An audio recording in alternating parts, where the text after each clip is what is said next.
que foi o do Banestes, Recebíveis Imobiliários, o BCRI. Tanto no dia 29, depois no dia 31, o fundo soltou 2 fatos relevantes. Ele é administrado pela BRL Trust e gerido pela Banestes DTVM, tem 47.277 cotistas. No dia 29, ele informou ao mercado que ficou sabendo daquela decisão lá da Justiça do Rio Grande do Sul, dizendo que a devedora lá desse grupo Gramado poderia ficar 60 dias sem pagar o CRI e que a securitizadora não poderia executar as garantias do CRI. E aí ela está falando, ó, em razão da exposição do meu fundo Banestes aos CRIs de tal e tal série, eu estou aqui dizendo para o mercado o que está acontecendo e que a gestora está buscando, tanto a administradora e gestora, veja o detalhe, ó, administradora e gestora estão buscando informações junto ao agente fiduciário dos CRIs sobre o caso e manterão os cotistas e o mercado informado. Então, esse foi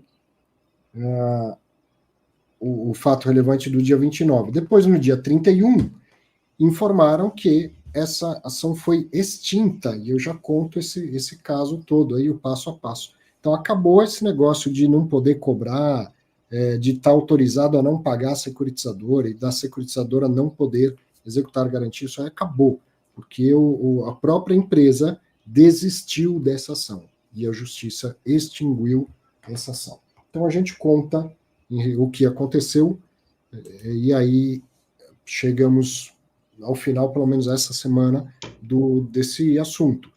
Então, vamos lá. O devedor aí, Gramado Parques, que inclui 4 empresas, entrou na justiça. Em primeira instância, uma juíza autorizou a que a empresa ficasse legalmente 60 dias, até 60 dias, sem pagar a securitizadora, e que a securitizadora não poderia exercer as garantias. Uma das garantias é justamente as ações da empresa. Então, e tem esse lance nos fundos high yield.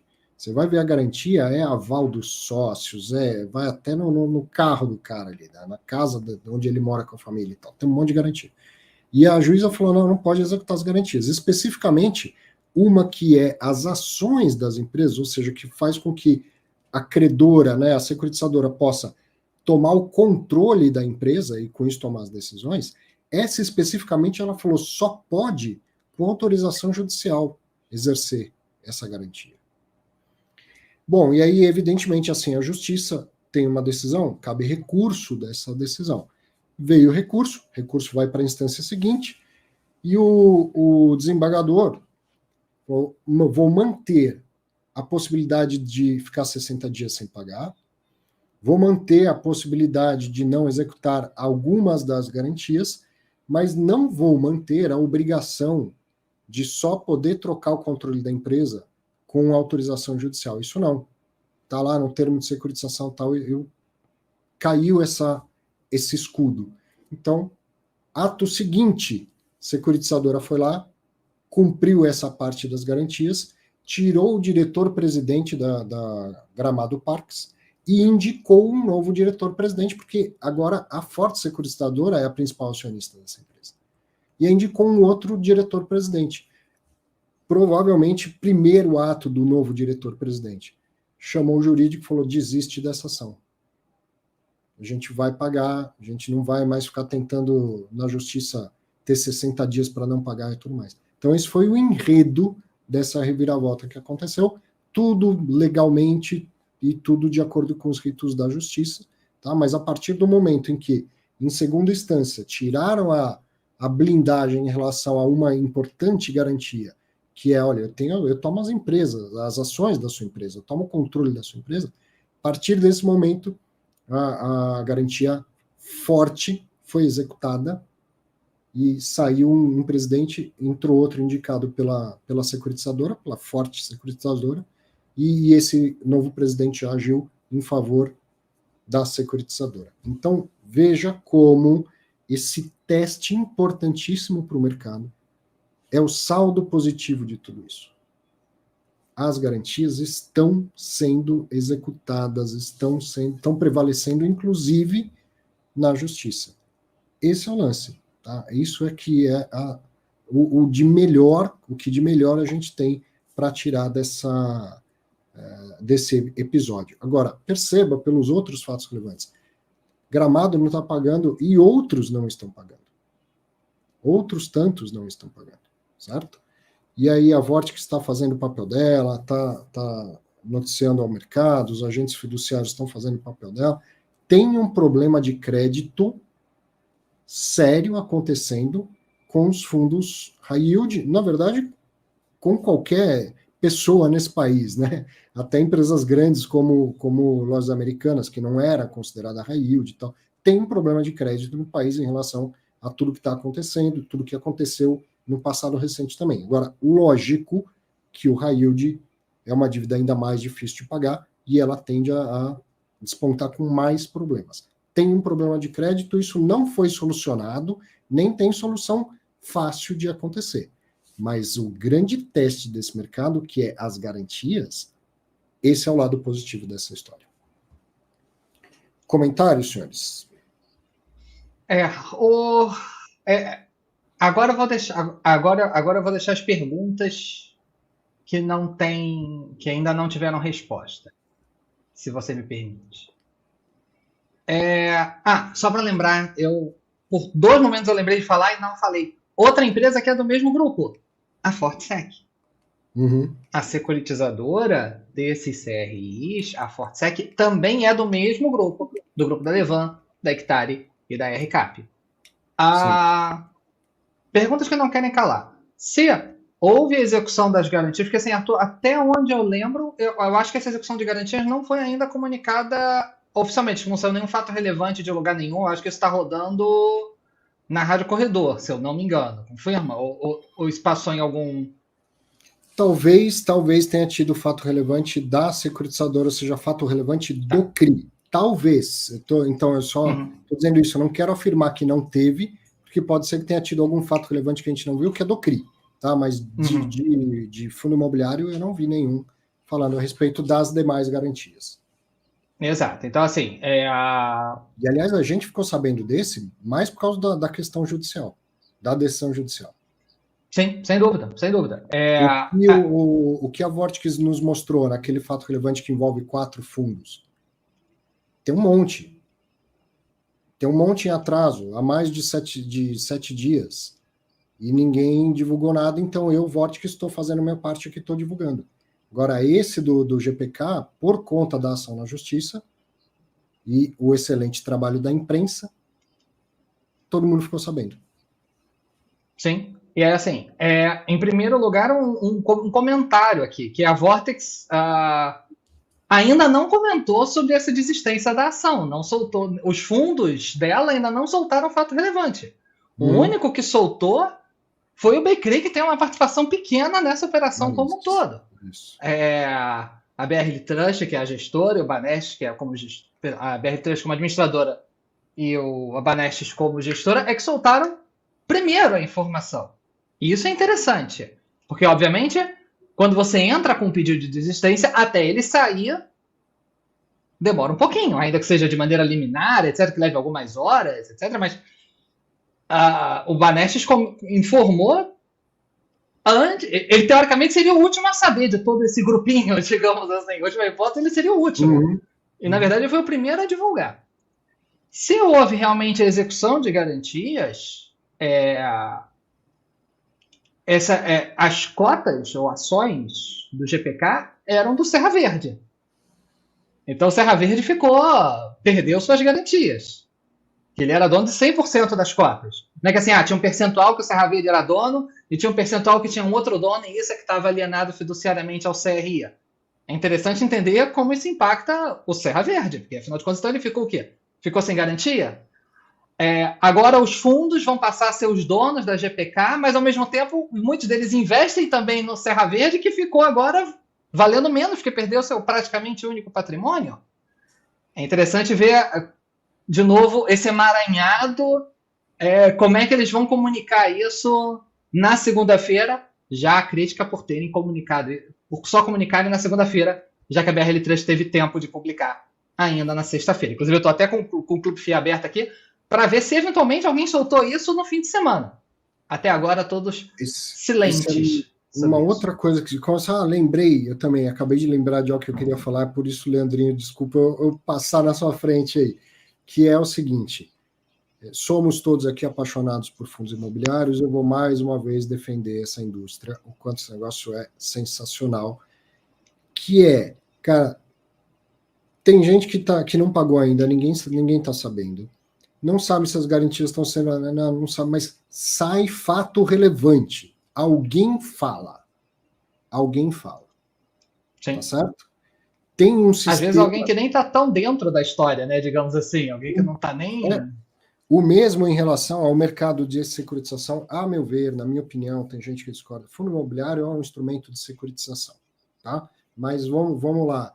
O CRI, que é claramente um instrumento de securitização, olha o quanto esse negócio está funcionando direitinho, um sistema de freios, contrapesos, garantias, fato relevante, agente fiduciário, alguém vai lá e põe a boca no trombone. Não é que você que está assistindo fala, cara, acho que tem um monte de problema em fundo imobiliário que ninguém está contando para ninguém. Não é assim. Não é assim. Mesmo esses em que as gestoras estão se comunicando pouco, mas o administrador vai lá e fala, eu vou até para que eu não me implique, até para eu me precaver de problemas no futuro com o regulador e tudo mais, ele vai lá e solta o fato relevante, todo mundo está sabendo. E estamos aqui discutindo. Né? Então, eu continuo falando, essa indústria ela é segura. Quando eu falo que ela é segura, não é que você não vai perder dinheiro, isso não existe. A segurança não é quer segurança, põe dinheiro na caderneta de poupança em menos do que 250 mil, porque a segurança da poupança é só FGC, mais nada. Agora,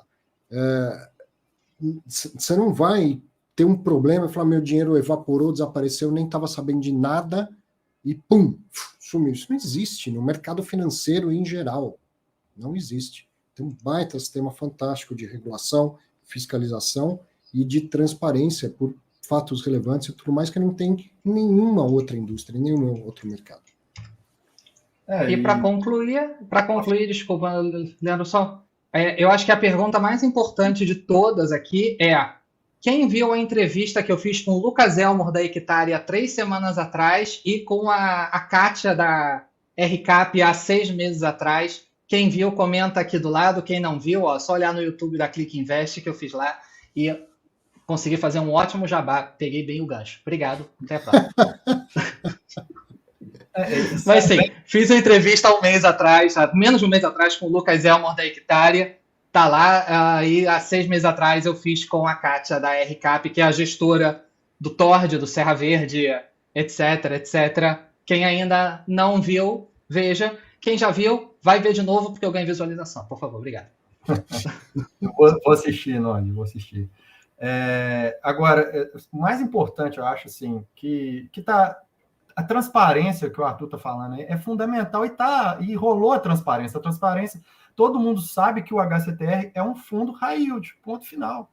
Não está ali ninguém enganado, está tudo certo. O pessoal que compra HCTR, que compra Deva, que compra Versace, sabe que está correndo um certo risco, e se o investidor topa aquele risco, ok.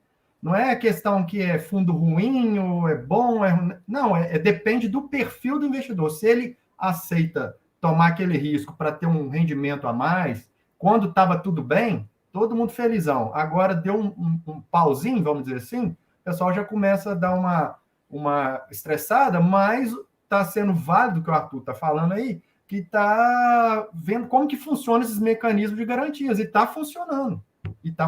Isso eu acho legal. Agora, se falar mais na questão macro, Arthur, a contração de crédito que está rolando está gigante. Então, qual que pega primeiro? Pega logo os que têm mais risco, né? Exato. Você pega lá os CRIs, né? Tem aquelas 3 modalidades de CRIs. O Nod fez uma live. Vou fazer mais um jabá para você, Nod. Você fez uma live falando sobre as modalidades de CRIs. Quer explicar aí para o pessoal?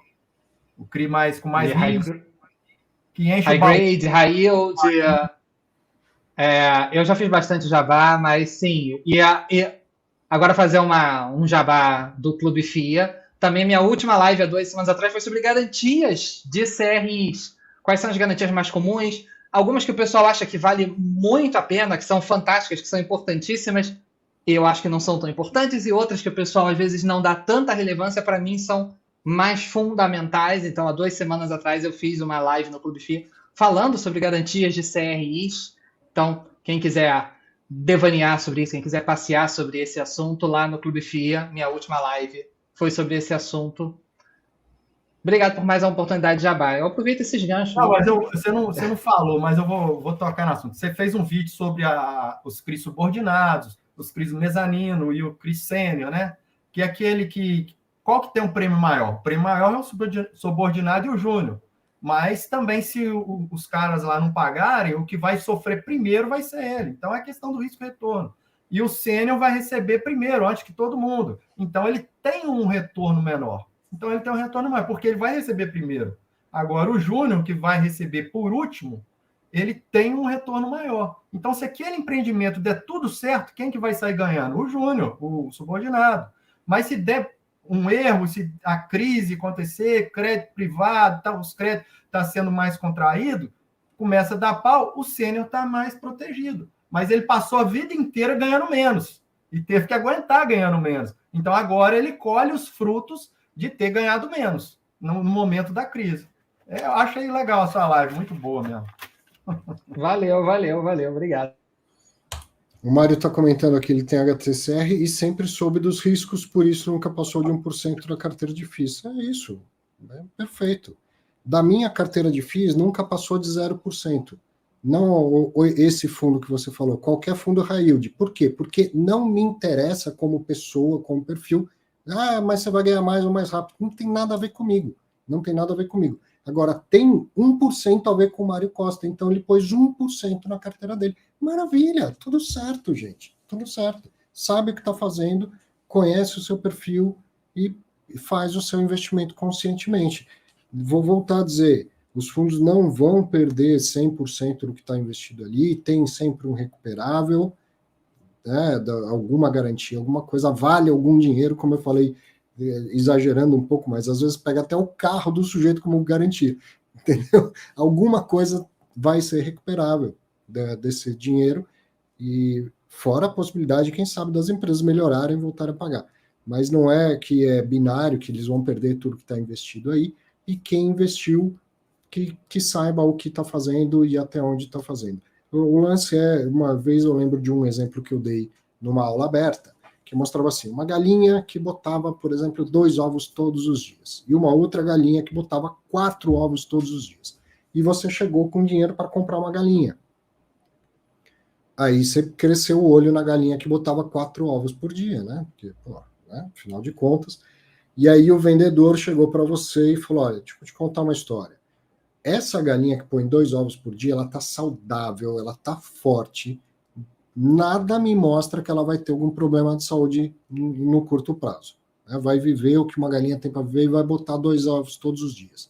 Agora, essa que bota 4 ovos todo dia, ó, essa aí não está muito bem de saúde, não. Então, ela vai te dar o dobro de ovos por dia, mas eu acho que ela não dura muito tempo. É isso. Investir em high yield é isso. O rendimento vai ser muito maior do que os outros. Só que o seu capital principal tem um risco maior de desvalorizar do que nos outros. E aí uma coisa é quando a desvalorização é por um evento sistêmico. Todos os fundos estavam caindo, não estavam? Todos os fundos estavam caindo porque o juro subiu. Quando o juro cair, todos os fundos vão subir. Não vão? Todos os fundos vão subir. Sim, só que aí tem casos que são específicos. E aí, quando você vê problemas específicos nos fundos high yield e tal, todos eles vão recuperar esses problemas e vão voltar a subir e recuperar o patrimônio? Nem todos. Nem todos. Certo? Então é isso. Tem movimento, aquilo que eu falo, comprou, para de se preocupar com o preço, é quando a gente está vendo evento sistêmico. Agora tem algo específico no fundo que você comprou, reavalie o que você tem para fazer com aquilo. É isso aí. Né?